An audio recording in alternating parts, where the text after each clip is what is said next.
Then the black one is your main hitch, breakaway cable, handbrake is as easy as handbrake off, handbrake on, simple as that. Then obviously 13 pin for your lights and your electrics, and then jockey wheel, obviously it winds up and down, and then you can raise and lower it off the side here. Right. But as daft as it is, all of this will make a lot more sense when I'm looking it up to the car for you. Okay. Okay, so into the gas locker on the front, we've got your leg winder for putting your legs up and down.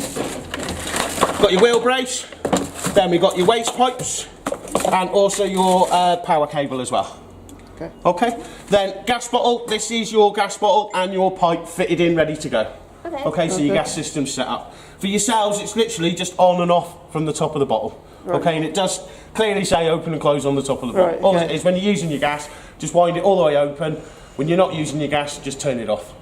Okay, and your gas is only ever used when you're in situ, so only ever have it on when you're on site using it. Don't switch it on for when you're going down the road, always have it switched off. Okay, now there is a shut-off valve at the back here, little yellow one, but that's more for when the guys are safety checking your van. So as I say, for yourselves, just literally on and off directly from the bottle. Right. Yeah. Okay, happy so far? Yeah. Yeah, perfect. So we'll come round the side.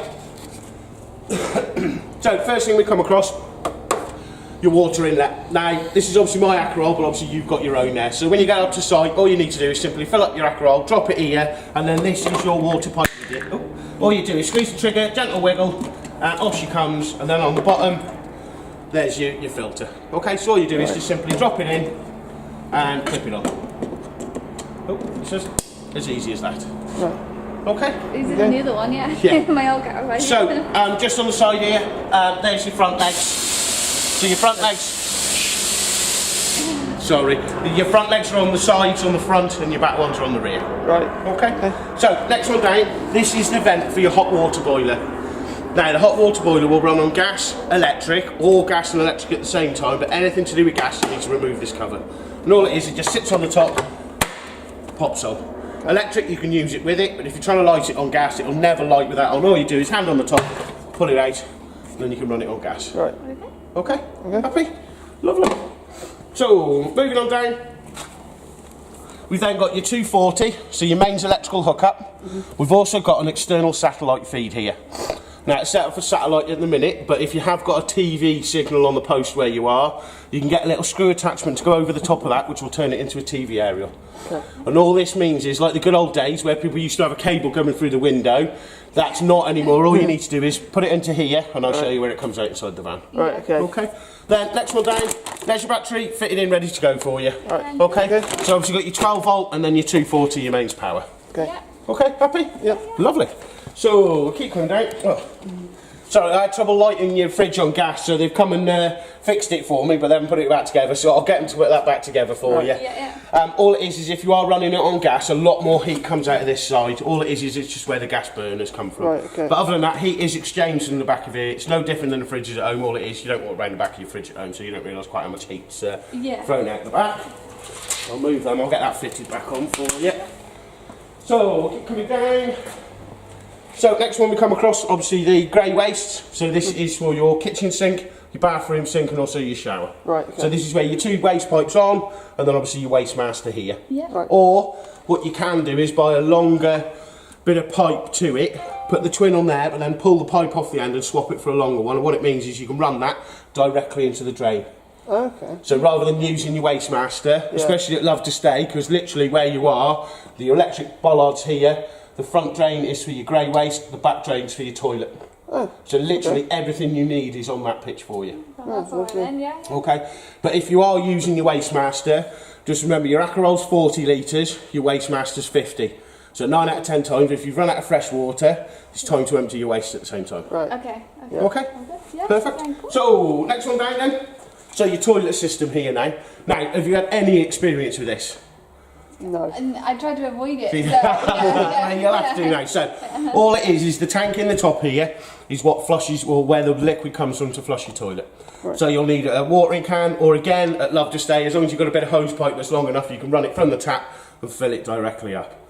Now it'll hold about 5-6 litres of water, but I'll fill it up for as much as you think you're going to use the toilet. Okay. Reason being for that, say you filled it up to the top and hardly used it, ideally you want to drain some off before you get on the road, because if you leave it full, there is a chance it'll slosh when you're going down the road, there is a chance it'll slosh out inside the van. Oh, okay. So if you filled it up and not used it, simply drain some off before you get on the road. Now draining it's really nice and simple because it's a black rubber hose that sits in the top there. Okay. And all you need to do is simply pull that bung out and you can drain the contents of this tank down. Do you put the pink fluid in that or just Yeah, water? pink fluid, water and pink fluid in the Right, top. And as I yeah. say, this is just what flushes your toilet for you. Yeah. Now, what I tend to do is I carry, you know, them big square squash bottles. Yeah. All I'll do is drain mine off into the bottle, chuck the bottle back in my gas locker, so next time I go away, all I need to do is get that liquid out Yeah. and stick it back in. I Okay. see loads of people wasting it. I think, hang on, you paid for that, so you Yeah. might as well utilise it. And obviously, winter time, as we're getting close now, you definitely need to make sure this is bone dry. Yeah. Because obviously, liquid and frost don't mix, because stuff freezes and you end up splitting pipes and things. So, Yeah. winter time, definitely drain all the fluid off through here. And then all you need to do is go inside, hold the flush button down on the toilet. Once you've got all the solution out, you're set and you're ready for winter. Right, okay. Then your toilet cassette, the goodie box, squeeze it, and then you can just pull it straight out. Okay. Okay. There was a bit of pink liquid in there, but oh, we got it out there. So for your toilet cassette, all it is we have given you the green liquid rather than blue. It's exactly the same. All it means, the green liquid's biodegradable. So again, at Love to Stay, because you've got the green liquid in your cassette, all you need to do is lift up the back drain and simply empty it where you stand. So no running across the site carrying it. No. You literally empty it on your pitch where you Right, are. okay. Now to use it, all it is roughly is a cap full of green liquid, I keep wanting to say blue, cap full of green liquid, cap full of water, and then all that does, it starts to break down all the nasties in here. So all it means is when you're emptying it, it doesn't smell like you're emptying a toilet, it just Yeah. smells like a chemical more than anything else. Right. Okay? So when you come to empty it, all you do is unscrew the cap, tip it up, and it's the button on the back there is an air release, so it just means all the goodness comes out of there. And then all you do is swill it out, and then obviously recharge it back up with the green liquid, and off you go, pop it back in. Yeah. Okay? And then all it is the bottom of the handle that locks it into place for you. Okay. Yeah. Happy? Okay. Yep. All good. Perfect. Because they just watch me puddle. Yeah. So round the back, you can see your two back legs are down now. So the nuts of your back legs are just on the back end of the caravan. Yeah. Okay? And then obviously by the end, we'll stick your number plate on as well, so you'll be ready to hit the road. Alright? So, back side. First thing to come across, your lovely underbed locker. Now, fantastic space. Now, what towing experience have you got? I drive a truck. Oh, that's all right then. Yeah. But have you ever towed anything like this? Yeah. Yeah, perfect. Well, you'll know then, if you fill this up and get on the road, you're going down the road and she's wagging her tail, means you've overloaded it back here. Yeah. So keep it to a minimal for travelling. Things like bedding, chairs, fine. Things like awnings or anything heavy like that, definitely don't put it in here for travelling. When you get to site, you can fill it full of whatever you want, but for travelling, keep it to a minimal, because it will Yeah. affect the way the caravan tows. Okay. Then, next one down, we'll do wheels and tyres next. So, for your tyre pressures on the door here, it's 61 psi per tyre. Now, for your wheel nuts, it's 115 newton metres. Don't worry, you don't need to remember that, it is inside your manual. All it is with your wheel nuts, they've been talked in the PDI. I will talk them again today for you. Today onwards, it's down to yourselves. So, please, before you set off on the road, it takes 10 seconds to do. You've got a torque wrench, fantastic. If you haven't got a torque wrench, just use your tyre iron in the front there, and all it is make sure your wheel nuts are nice and tight before you get on the road. Yeah. Okay. Door catch. Please, please, please, if you've got visitors round, especially if you've had a couple of them, Yeah. make sure you show them that. Because you'll be amazed at the amount of these and the amount of those we replace. If someone comes along, they pull the door once, it doesn't go, so they'll rag it, Yeah. and they are quite easily snappable. So just make sure if you've got any visitors round, you do show them your door catch. Okay. Alright.